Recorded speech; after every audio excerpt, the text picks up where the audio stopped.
श्री शिवाय नमस्तुभ्यम, हर हर महादेव, जय महाकाल, जय माता रानी। कैसे हैं आप सभी लोग। देखिए, नवरात्र के बहुत ही विशेष दिन चल रहे हैं और ये वो नवरात्र हैं जो दीपावली से जस्ट पहले पड़ते हैं। इन शारदीय नवरात्रों में दीपक के जल वाला उपाय करना बिल्कुल भी मत भूलिएगा। ना सिर्फ आपका पूरा परिवार खुश रहेगा, आपके परिवार के बच्चों की भी तरक्की होगी और आपकी बड़ी से बड़ी कामना भी पूरी होगी। जितनी भी माताएं बहनें मेरे इस वीडियो को सुन रही हैं, देख रही हैं, अपने परिवार के लिए और अपने बच्चों की तरक्की के लिए इस वाले उपाय को करना बिल्कुल भी मत भूलिएगा।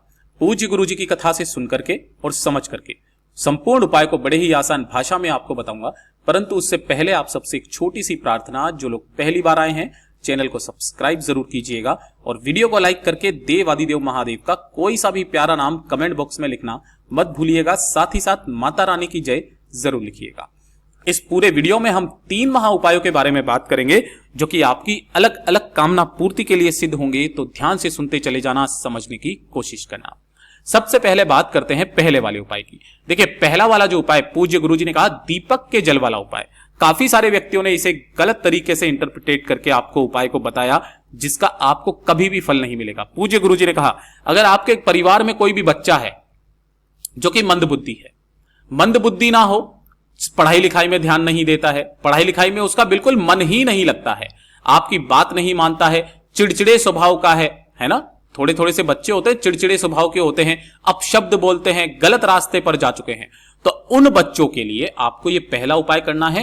और दूसरा जो उपाय है, पूज्य गुरुजी ने कहा कि जो भी माताएं बहनें परेशान है अपने बच्चों की तरक्की के लिए, उनकी नौकरी नहीं लग रही है, व्यापार नहीं चल रहा है, तो उनके लिए होगा। ठीक है, तो दोनों ही उपायों को बड़े ही ध्यान से समझना। पहले वाले उपाय में आपको करना क्या है, इस तरीके से लेना होगा मिट्टी का कलश। जैसे करवा चौथ के दिन आप करवा लेते हो ना, इसी तरीके से मिट्टी का कलश लेना। अगर मिट्टी का कलश आपको नहीं मिलता है बाय द वे, तो आपके घर में जो भी दीपक हो, इसका क्रम ध्यान देना। एक छोटा सा दीपक ही क्यों ना हो मिट्टी का, लेकिन वो बिल्कुल नया होना चाहिए, है ना, पहले कभी यूज में ना आया हुआ हो। इस तरीके से एक दीपक लेना जिसमें कभी बाती ना लगाई गई हो। तो एक दीपक, और साथ ही साथ एक लेना है आपको बेलपत्र, सुंदर सा, जो कहीं से भी खंडित कटा फिटा ना हो। इस चीज का विशेष करके ध्यान रखना है। ठीक है, और 1 लोटा शुद्ध जल अपने घर का तांबे के कलश में। इन्हें लेकर के आपको महादेव के मंदिर में पहुंचना है, शिवलिंग के पास। किसी भी समय चले जाना, कोई दिक्कत नहीं है। नवरात्र के किसी भी एक दिन आपको यह उपाय करना है। यहां पर आपको शिवलिंग के पीछे की तरफ में खड़े होना है, जिससे कि आपका मुख उत्तर दिशा की तरफ में हो जाए। उपाय करने का एक खास नियम है और तरीका है, उसी तरीके से आपको करना होगा। सबसे पहले तो आपने जिस कलश में जल लिया है, इसी कलश में से थोड़ा सा जल लेकर के जो भी आपने दीपक लिया है, इस दीपक को आपको उस जल से पूरा भर देना है और इसे अलग उठा करके रख देना है।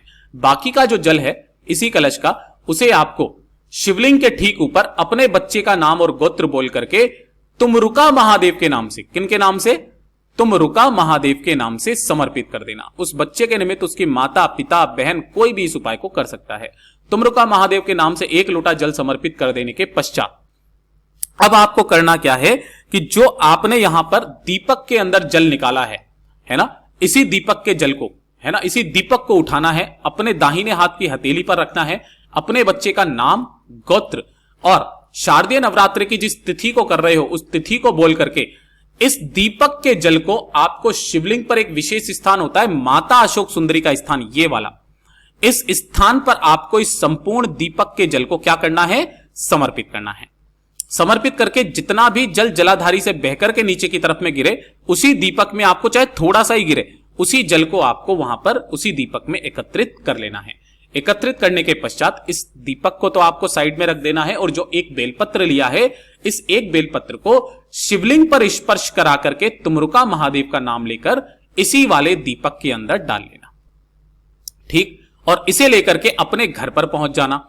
इसी वाले बेलपत्र को अपने बच्चे को चाहे कैसे भी करके चटनी बना के, सब्जी में डाल के, कैसे भी करके इसे खिला देना है और उसके बाद में इस जल को पिला देना है। उस बच्चे से कहने की जरूरत नहीं पड़ेगी, खुद ब खुद पढ़ने बैठेगा, सही रास्ते पर आ जाएगा और वो जो भी याद करेगा वो उसे हमेशा याद रहेगा। पूज्य गुरु जी का बहुत अद्भुत और अचूक उपाय है, जरूर कीजिएगा। और ये जो दूसरे नंबर का उपाय मैंने आपको बताया कि जितनी भी माताएं बहनें परेशान हैं, जितने भी पिताजी परेशान हैं अपने बच्चों की तरक्की को लेकर के, कि मेरे बच्चे जीवन में क्या करेंगे, उनकी तरक्की हो, उनकी उन्नति हो, उनकी नौकरी लगे, उनका व्यापार अच्छा चले, तो उनके बच्चों की तरक्की के लिए ये वाला उपाय उनके माता पिता को करना है। आपको करना क्या है, 3 लाल चीजें लेनी है। पहला, इन नवरात्र के दिनों में गुड़हल का जो हेबिस्कस का जो फूल होता है, इस तरीके का लाल फूल, ये आपको लेना है, माता रानी को बहुत ज्यादा पसंद है। दूसरे नंबर पर आपको लेनी होगी इस तरीके से लाल चूड़ियां, कितनी, 4 लाल चूड़ी आपको लेनी है, ठीक है। और तीसरे नंबर पर आपको लेना होगा थोड़ा सा लाल चंदन पिसा हुआ, ठीक है, थोड़ा सा लाल चंदन पिसा हुआ। इन तीनों को आपको किसी भी एक पीले कपड़े में, पीला सूती कपड़ा लेना और तीनों को ही बांध लेना। एक लाल फूल है ना, साथ ही साथ आपको लाल चूड़ी और थोड़ा सा लाल चंदन एक पीले कपड़े के अंदर बांध करके इसकी एक पोटली बना लेना, ठीक है। और एक लंबी बाती का दीपक जिसके अंदर आपको गाय का घी भरना है। इन दोनों को लेकर के आपके आसपास जो भी माता रानी का मंदिर हो, जो भी माता रानी का मंदिर हो, उस माता रानी के मंदिर में पहुंच जाना। वहां पर पहुंच करके आपको करना क्या है कि सबसे पहले तो उस एक दीपक को प्रज्वलित कर देना माता रानी के सामने, अपने बच्चे का नाम और गोत्र बोल करके, जिसकी बत्ती का मुख आपको उत्तर दिशा की तरफ में रखना है ना। और जो पीली पोटली ली है, उस पीली पोटली को मैया रानी के कदमों में रख करके आपको यही विनती, यही कामना करनी है कि मेरे जो बच्चे हैं वो जीवन में उन्नति हासिल करें, तरक्की हासिल करें, उनके जीवन में कभी भी कोई बाधाएं ना आए। ऐसी कामना करके इन तीनों चीजों को माता रानी के चरणों में समर्पित करके आ जाना। उनके बच्चे, उनके परिवार के सभी सदस्यों की उन्नति होना संभव है। पूज्य गुरु जी का बहुत अद्भुत और अचूक उपाय है, जरूर कीजिएगा। और ये तीसरे नंबर का उपाय आप सभी लोगों के लिए कि अगर आपके जीवन के दुख, आपके जीवन के कष्ट, आपके जीवन की तकलीफें खत्म होने का नाम नहीं ले रही है, आपको अनचाहे दुख मिल रहे हैं जो आपकी कुंडली में नहीं लिखा हुआ, वो वाले दुख अगर आपको आपके जीवन में मिल रहे हैं तो इस वाले उपाय को करना मत भूलिएगा। नवरात्रि के किसी भी दिन एक रात्रि को करके आ जाइएगा। आपको करना क्या है, इस तरीके से लेने होंगे गिन करके 7 चावल के दाने, जो कैसे होने चाहिए, अक्षत होने चाहिए, पूर्ण, कहीं से भी खंडित ना हो, इस चीज का ध्यान रखना। साथ ही साथ लेने होंगे 1 चुटकी काले तिल। अब काले तिल की कोई संख्या फिक्स नहीं बताइए, कितने भी ले लेना। और 1 लोटा शुद्ध जल तांबे के कलश में, ठीक है। इसी के अंदर आपको थोड़े से काले तिल डाल देने हैं और 7 चावल के दाने अपना नाम और गोत्र बोल करके डाल करके इसे लेकर के पहुंच जाना भोलेनाथ के मंदिर में, शिवलिंग के पास। यहां पर पहुंच करके आपको उत्तर दिशा, नॉर्थ डायरेक्शन की तरफ मुख करके खड़े होना है। दोनों हाथों में उस कलश को पकड़ना, अपना नाम, अपना गोत्र और जिस तिथि को कर रहे हो उस तिथि को बोल करके इस संपूर्ण जल को शिवलिंग के ठीक ऊपर समर्पित करना। श्री शिवाय नमस्तुभ्यम मंत्र का स्मरण करते हुए, किनके नाम से, काशी विश्वनाथ महादेव के नाम से। किनके नाम से करोगे, काशी विश्वनाथ के नाम से। जो भी जल जलाधारी से बह करके नीचे की तरफ आकर के गिरे, अपने दाहिने हाथ में थोड़े से जल को रोकना और उसके छींटे अपने ऊपर लगा लेना। पूज्य गुरु जी ने कहा उसी पल से आपके जीवन के दुख कष्ट खत्म होना शुरू हो जाएंगे। पूज्य गुरु जी का बहुत अद्भुत और अचूक उपाय है, जरूर कीजिएगा। और ये चौथे नंबर का उपाय सबसे खास उपाय, अगर आपकी कोई इच्छा, कोई मनोकामना पूरी नहीं हो रही है, उपाय कर करके आप थक चुके हो, तो इस बार इस शारदीय नवरात्रों में ये वाला उपाय करना मत भूलिएगा। जो विशेष तिथि पड़े, चतुर्थी पड़ जाए, सोमवार पड़ जाए, अष्टमी पड़ जाए, नवमी पड़ जाए, पंचमी पड़ जाए, केवल एक बार आपको ये उपाय करना है अपनी कामना के लिए। 5 बेलपत्र आपको लेने हैं जो कहीं से भी खंडित, कटे फटे ना हो। थोड़ा सा लेना होगा आपको लाल चंदन, कोशिश करना ओरिजिनल मिल जाए तो बहुत अच्छी बात है। और 1 लोटा शुद्ध जल अपने घर का। इन्हें लेकर के महादेव के मंदिर में पहुंचना, शिवलिंग के पीछे की तरफ खड़े होना जिससे आपका मुख उत्तर दिशा की तरफ में हो जाए। सबसे पहले 1 लोटा शुद्ध जल भोलेनाथ की शिवलिंग पर समर्पित करना। श्री शिवाय नमस्तुभ्यम मंत्र का स्मरण करते हुए शिव शक्ति के नाम से, शिव शक्ति का स्मरण किया जाता है इन नवरात्रों में, ठीक है। उसके बाद में जो 5 बेलपत्र लिए हैं, इन 5 बेलपत्र पर बीच वाली पत्ती पर आपको बनाना है ओम, चिकने हिस्से की तरफ।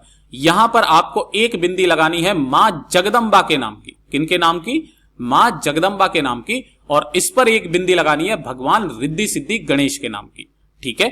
इस तरीके से 5 बेलपत्रों पर लगाना।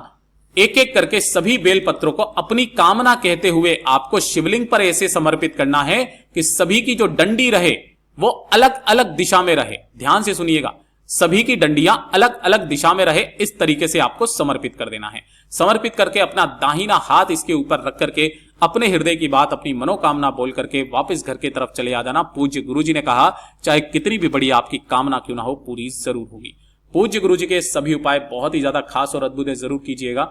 वीडियो पसंद आए तो लाइक जरूर करना, चैनल को सब्सक्राइब जरूर कीजिएगा। मैं आपसे मिलता हूं अगले वीडियो में, तब तक के लिए ओम नमः शिवाय, हर हर महादेव, जय महाकाल।